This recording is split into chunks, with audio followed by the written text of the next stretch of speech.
Hi, it's Bill DeWeese from voice-over-training.org. I hope you are doing well, and I hope things are going especially well in your voiceover business, and I hope that you're achieving your goals and getting to where you want in your business. And before I talk about today's topic, I also want to encourage you to feel free to drop me an email, questions, comments at voiceoverexpert@gmail.com. And to download my free audio program, 7 Keys to a Six-Figure Voiceover Income, go to voice-over-training.org and opt in, and you can download that immediately after you watch the video blog, of course. And today I want to talk about something that recently happened to me that really illustrated for me the importance of customer service. And something I mentioned before, and it's a principle of marketing and growing your business, and it's something that should always be forefront in your mind, and that is that it's easier and it's cheaper to keep a customer than it is to get a new customer. And once you get a client, a good client, you should do everything in your power to keep that client, to increase your value to that client, to stay top of mind with that client so that they continue to use you over and over and over. For one thing, it's fun to have good relationships with good clients. And the other thing is you just make more money that way. Instead of going out and finding, clients to replace clients, why not keep the ones you have and then add to those clients and develop relationships with them? Well, to illustrate the importance of, or one of the ways to really make your clients happy, is my customer service representative at the car dealership where I take my car to get repaired. Now, the type of car that I have to drive 45 minutes to get to a dealership that actually specializes in that model of car. So it's a bit of a pain in the butt to do that. And I don't have to drive the 45 minutes. I could go to another dealership that works with other types of cars, or I could go, to a local auto repair place. But the reason that I go back to this place is, one thing, I know they deal in the certified parts for this particular type of car. But the other is because of Jason. Jason is the customer service representative that works with me most of the times when I take my car up to have it serviced. And my car is up being serviced and getting a repair right now. Jason, to me, illustrates everything right about dealing with the public. And let's face it, when it comes to cars, unless you're like really, really into cars and know how they work and the parts and how the engine operates and what to do, if you hear a certain noise in your car, which I don't. I mean, I like cars. I like to drive them. I'm not interested in knowing how to mechanically operate and to fix a car. Therefore, it can be intimidating for many of us. And when you're dealing with an auto mechanic, it can be absolutely maddening. Well, Jason has made my experience as pleasant as it can be, when you have to have a car serviced or repaired.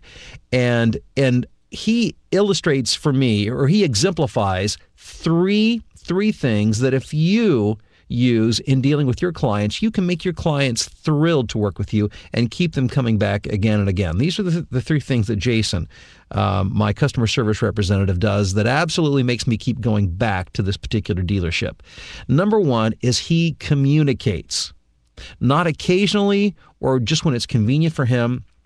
My car, since I've last taken it in to have it serviced and to have some repairs, he has called me every day with an update as to what's going on. I have not had to call him. I have not had to wonder what was going on. When was the last time that you had a car in for repair or service that somebody from that garage or dealership called you every day to let you know what was going on? And maybe you have some such person, and if so, I'm sure that you will also testify to the fact that really makes you want to continue doing business.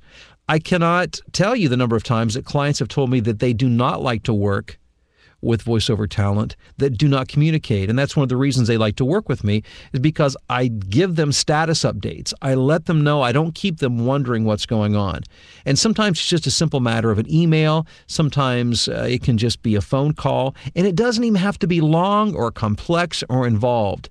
People, your clients in particular, simply want to know what's going on. If they have to go for a day or two without hearing from you, they wonder what's happening. And it's not just clients, it's prospective clients. Things like when you have a custom audition that you need to send back. or somebody that you've contacted and they've expressed a possible interest in you.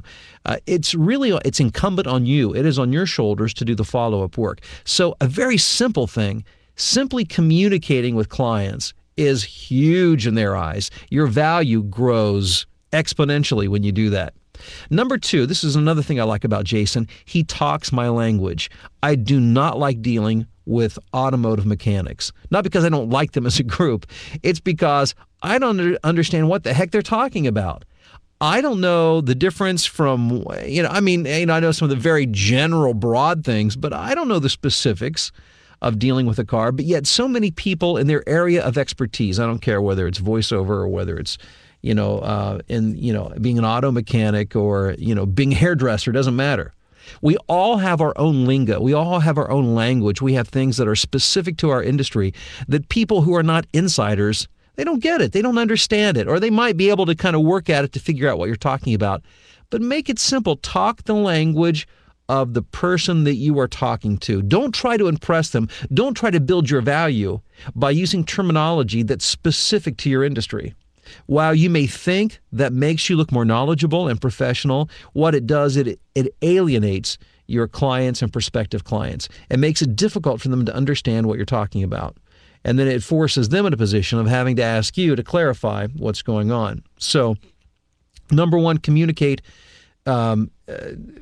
continuously and consistently. Number 2, talk the language of your client. Make it easy for them to understand, what you're talking about. And then 3, this is just, I think, basic common sense.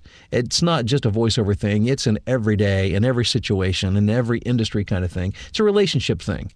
Be helpful and be friendly and be courteous. Nobody likes to deal with grouchy people. And oftentimes the people that you're dealing with, they don't have to work with you.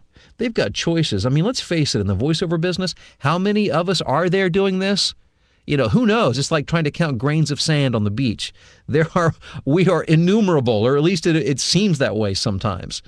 And one of the things that make it easy for your clients to want to work with you and to differentiate you from the multitudes of others is by simply being friendly, being helpful, being courteous, being easy to get along with. Being easy to get along with is oil that will grease the engine in relationships, business relationships, any other relationships, maybe almost as much or more than anything else.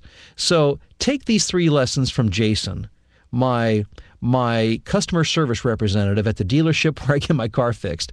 This guy, he keeps me coming back. This place is not cheap to have your car serviced and the parts and all that kind of stuff. But I know it gets done right, and he takes good care of me, and that's what keeps me going back. And they are, number 1, communicate. Communicate consistently, frequently. 2, communicate by talking the language. Don't make it difficult for your clients and prospects to understand what you're talking about. Don't try to impress them with your insider language of, your insider audio and voiceover language. Number 3, simply be courteous and helpful and kind, and people respond well to that. And you will be well on your way to building solid, ongoing relationships with clients in your voiceover business, which will grow your voiceover business and make it possible for you to do less marketing and more voiceover work in the long term. So hope this is helpful. All the best to you in your voiceover business. Thank you for checking this out. And if you haven't subscribed to my YouTube channel, VoiceOver Expert, please do that. And don't forget to opt in at the website voice-over-training.org, where you can download for free my 7 keys to a 6-figure voiceover income. All the best, and I look forward to talking to you very, very soon.